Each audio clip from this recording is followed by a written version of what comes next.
See,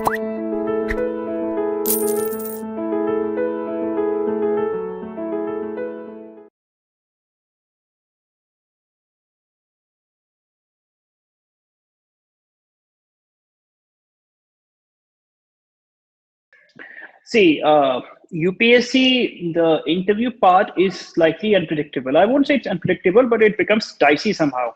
So you concentrate on your mains. On the mains, you have to work on your answer writing front. So basically, the way I see it is that a lot of people don't know, well, they know how to write a good answer, but there are certain aspects to it. So for instance, if you're writing a very good answers, you might secure 9 marks out of 15. But if you write an average answer, it doesn't mean you will secure 4 out of 15 or 5 out of 15. You will secure 7.5 or 8 out of 15.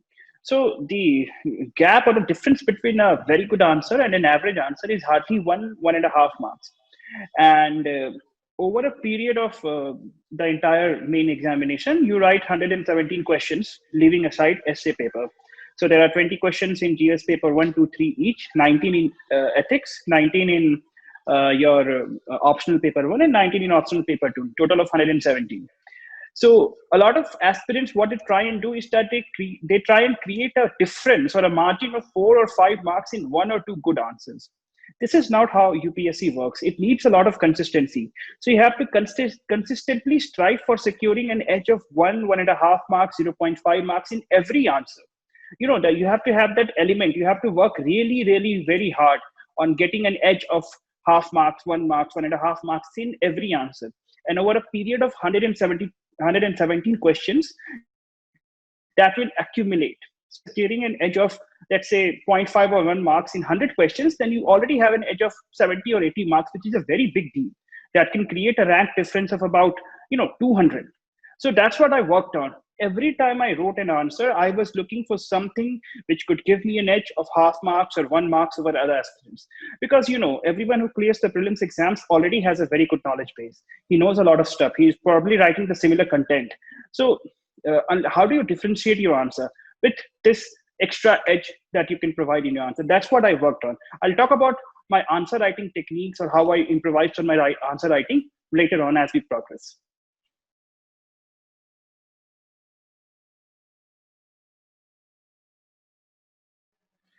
See, public administration as an optional is a great optional. I'll give you some very good reasons for this. A, it has a very good overlap with GS paper 2. So the public administration paper 2, which is Indian administration, sort of entirely overlaps with GS paper 2. I say this to my friends that sometimes GS paper 2 is more like public administration than public administration is like public administration.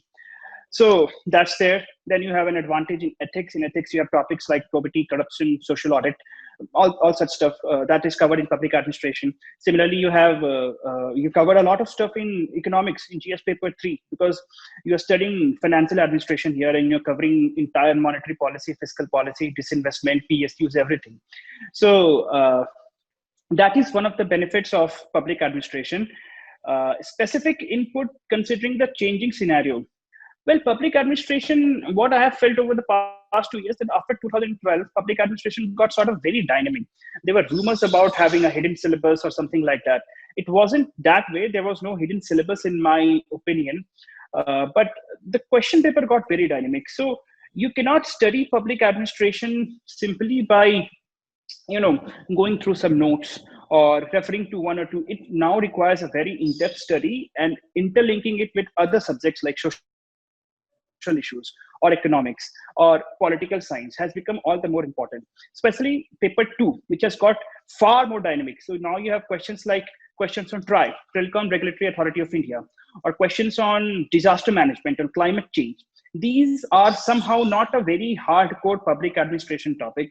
These are these come from different subjects, but they overlap with public administration. So now when you are studying public administration, you cannot simply study with the point of studying simply public administration topics which are written in the syllabus, because the syllabus is malleable. You'll have to cover inputs from other subjects, other core areas also. As far as the book list or the preparation strategy goes, what books to refer, what's the role of Yojana, what's the role of second ARC, what's the role of test series. As a matter of fact, I wrote 2 test series with Ashutosh sir, and The role of test series is also very, very important in public administration. It sort of gives you a benchmark to compare yourself with other students. With time, I'll talk more about what books to refer and how to deal with those books, in what way to prepare with those books.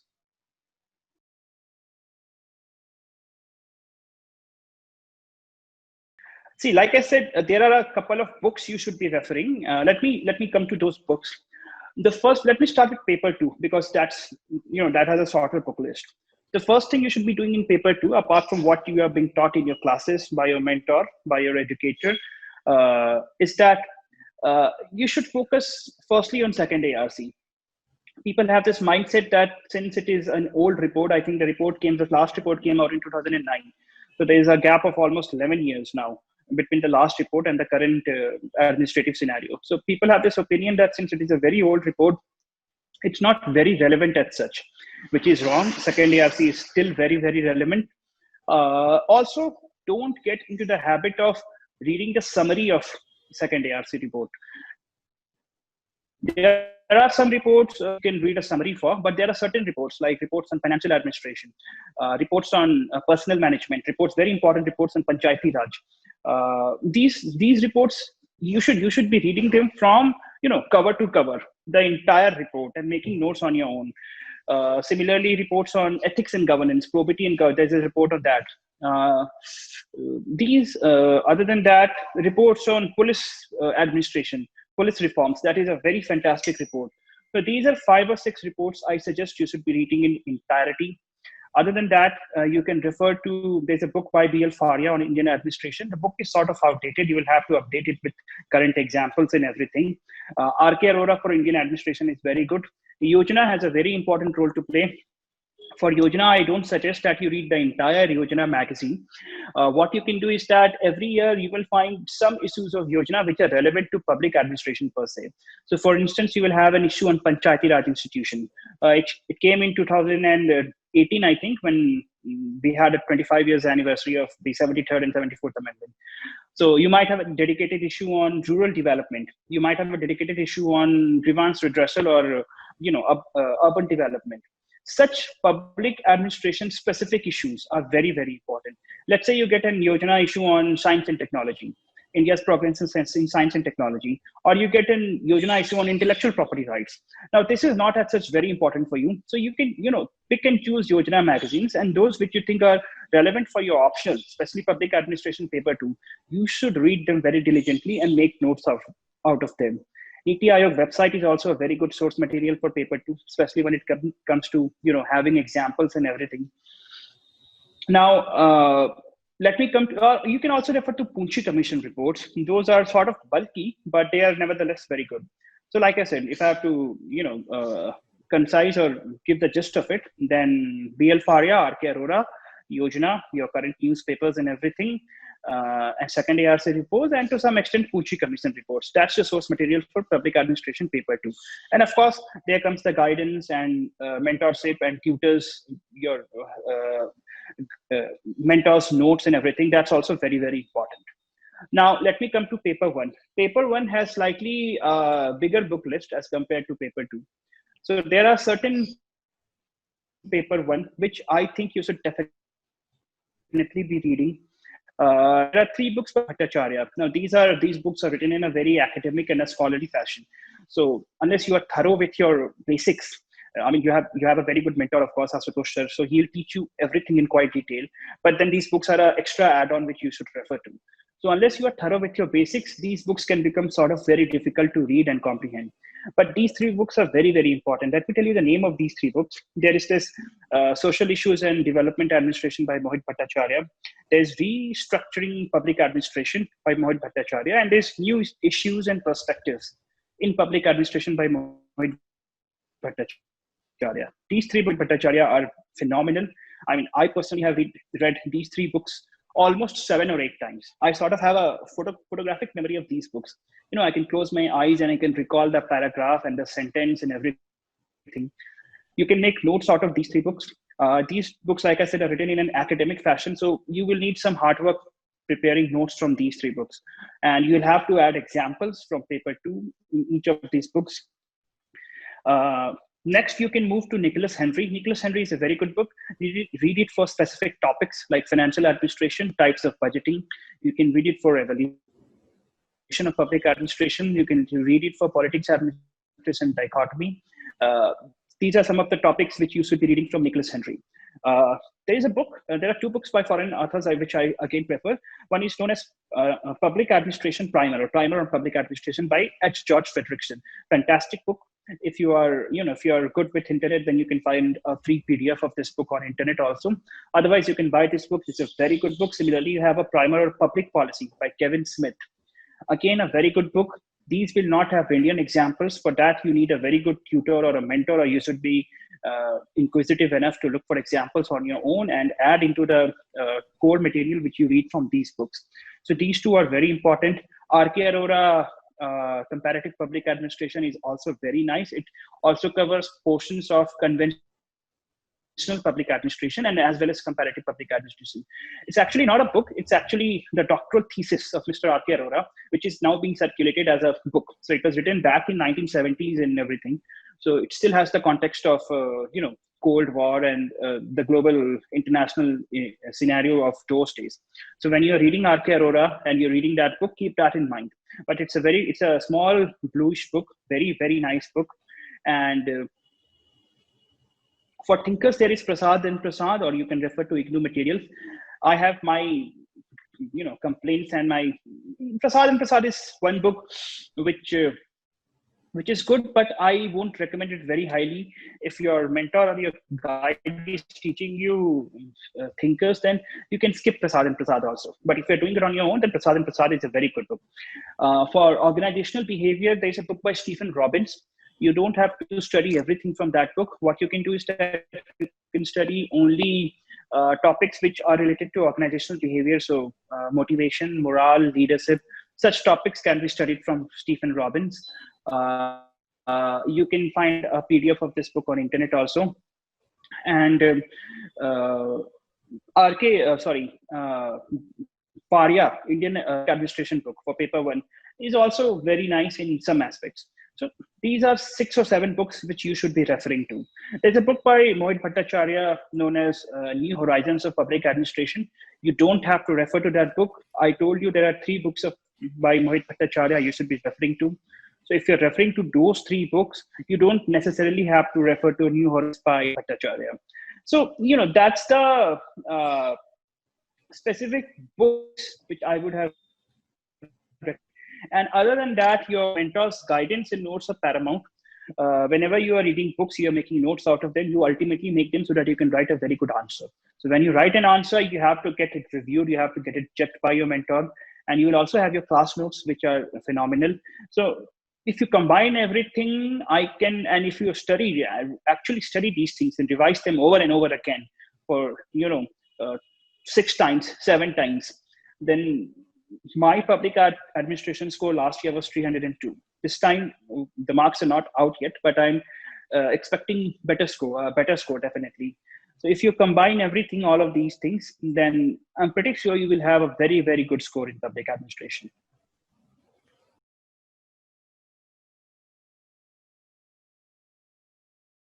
See, let me begin with answer writing. Answer writing is something which is, everyone speaks about it, but it's not very well understood by aspirants. And even I had a tough time understanding it. I began my preparation in 2016, and I could get a hold, or I could get a grip of answer writing only by 2018. So the way I see it is that I divide my answers I divide all the answers into 3 parts, into 3 categories. Not categories, I look at 3 specific dimensions of every answer. So there is the length of your answer, there is the content of your answer, and there is the presentation of your answer. A lot of people, including me, who come from college, who freshly graduate from college, they have mindset that the length of the answer matters a lot. So if you have a 15-mark question, let me tell you, the length of the answer is the least important aspect of answer writing when it comes to UPSC. What matters is content and presentation. And between these 2, content and presentation matters even more. So let's say if someone has a slightly better content, but he has poor presentation. Then the person who has a better presentation and maybe average content will score higher in UPSC. So you will have to focus a lot both on your content and on your presentation. For presentation, you could include flowcharts and diagrams, and all these things make your answers more readable. They make it more likable. So let's say if you're including a flowchart or a diagram, there are two things about flowcharts and diagrams which I think you should definitely keep in mind. One, that you won't be able to improvise a flowchart on a diagram on the spot. You will have to practice it beforehand. How do you practice it beforehand? Your teacher, your mentor, your guide will help you in that.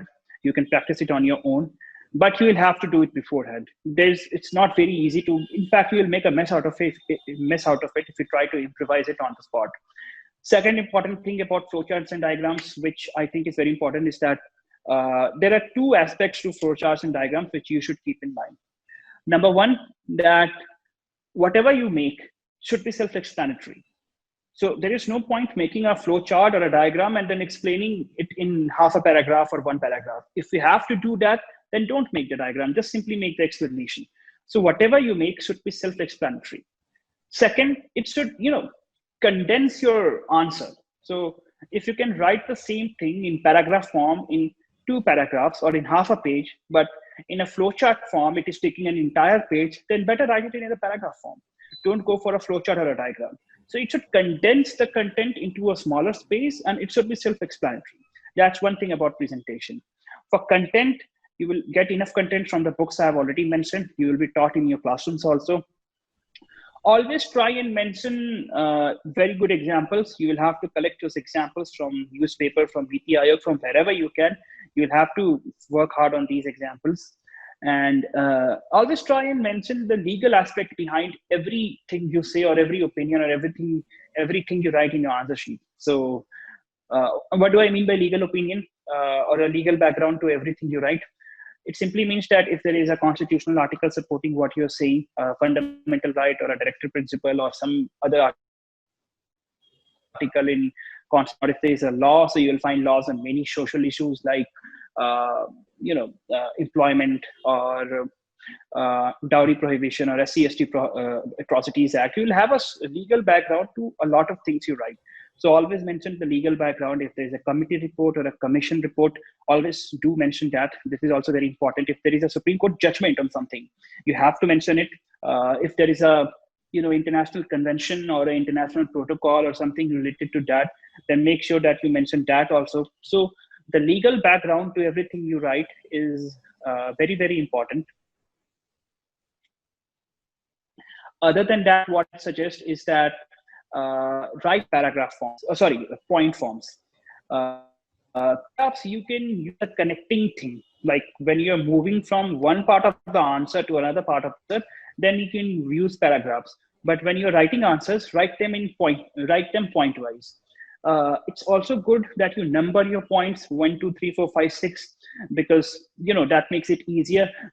The whole and soul of your answer writing is that you should make the life of the examiner easy. He shouldn't have to, look through your answer, spend a lot of time deciphering what you have written. When he finishes reading your answer the first time and he wants to review it the second time so that he can give you marks, it should be very troubling for him. He shouldn't have to try and figure out, okay, he covered this aspect but left out this aspect. The goal is to make the life of the examiner easy. So write it lucidly in point forms, number your points so that you know points or how many different dimensions you have covered. You can write it in paragraph forms. I personally suggest point forms for writing answers. When you're moving from one part of the question to another part of the question, between those two, you can use a paragraph to link those two parts, the first part and the second part. Try and cover every dimension. Make your introduction and conclusion very brief. And what I said initially, you have to look for something in every answer which gives you an edge over the other candidate. It might be a half a mark edge, it might be 1 mark edge, it might be 1.5 marks edge, but you have to do it in every answer. This consistency of writing good answers. So like you're writing 20 answers, writing 4 very good, excellent answers, and writing 15 average or below average answers and writing 1 bad answer is not going to cut it.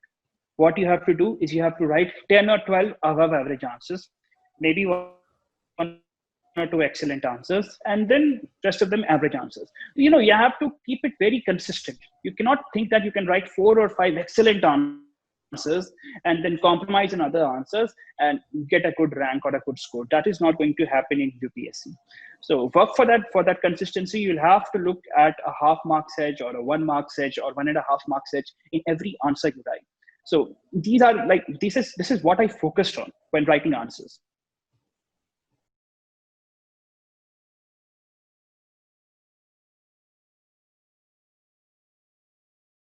2020 is almost here. I think you have your preliminary exam on, if I'm not wrong, 4th or 5th of October. So right now, what you should be doing is that you should be completely focusing on prelims. Leave aside your optional, leave aside your essay, ethics, everything. Completely and solely focus on prelims, and practice a lot of tests. And what I mean by practice a lot of tests is that you don't simply practice tests. After you practice your test and you calculate your marks, you sit down, you analyze, you note down things on which you made mistakes. You basically spend 2 or 3 hours with that test after you have finished writing that test, and then you revise it, and then you re-revise it as many times as you can. So that's one very important thing. Other thing is that trust your preparation. So you'll have a lot of shortcut things coming up right now. So 50 most important topics, 100 most important topics, or last 3 months most important current affairs. Don't fall for such things. Stick to your rigorous, your conceptual, your core preparation. That's what is very important. You have been studying your current affairs for the last 1.5 years, 2 years, whatever, since whenever you have been preparing. So have faith and trust on that. That is very important. Lastly, at this moment, I would say 10 days before the prior to the examination, you should stop writing test series. Give time, relax. For many aspirants, CSAT is a big problem. For me, luckily, it wasn't. Those who have issues in CSAT, please take care, take note of it. Start practicing your CSAT answers or your CSAT question papers from right this very moment. After you finish your prelims exam, there's going to be a lot of speculation about what is the cutoff, how many people would be selected in prelims, what's the intake going to be. Lots and lots of speculation. You don't want to be a part of it. Maybe you can pay a cursory look or a cursory visit to those websites or forums on which such discussions take place. But what you should do is that you can compare your answers from 1 or 2 very good institutes, and then simply move on and start your main preparation right away after a break of maybe 2 days. That's it, maximum. You can take a 2 days break, take a breather, and then start preparing for your mains examination. Start focusing on your answer writing.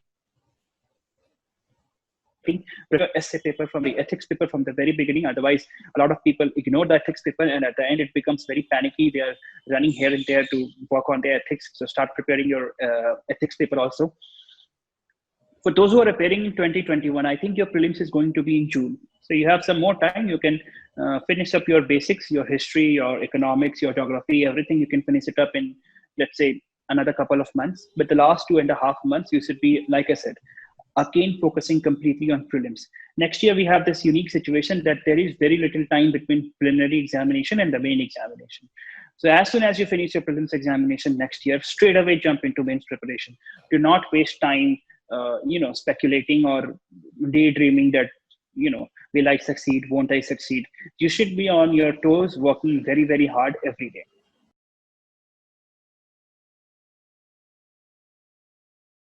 It is, definitely it is. Because see, what happens is that when prelims approaches, you lose hold of the optional because you're not studying optional for about 2 or 3 months prior to prelims.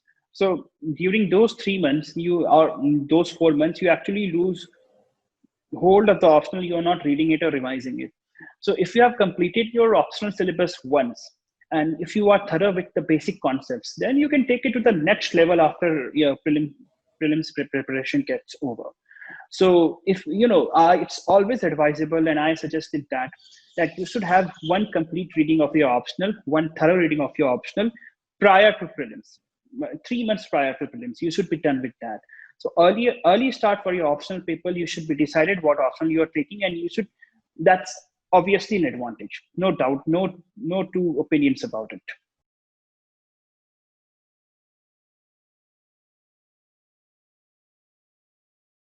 Thank Thank you very much. All the best to all the aspirants. Jai Hind.